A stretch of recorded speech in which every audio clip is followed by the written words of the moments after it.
This is the story of a dog, a weed, and the most satisfying ripping sound ever invented. Switzerland, 1941.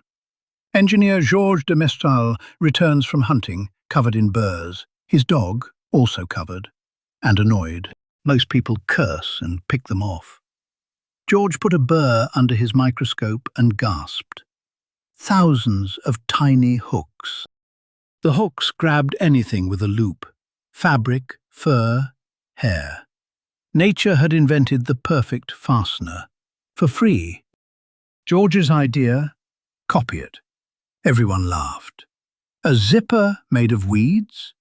The man had clearly hiked too much. One weaver in Lyon believed him. Their cotton version worked, briefly. The hooks wore out. Back to work. Then came nylon, tough hooks with memory. After nearly 10 years of trial and error, it finally held.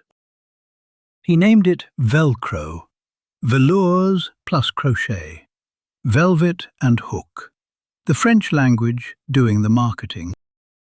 Patented in the 50s, mocked by fashion, ignored by everyone. The miracle fastener needed a miracle customer. Enter the space age. Astronauts can't use zippers in bulky gloves. Velcro flew to the moon, literally. Today, it's on shoes, jackets, rockets, and blood pressure cuffs. All because one man asked, "Why is my dog sticky?"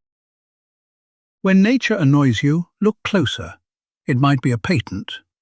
Next time, an angry chef invents the potato chip.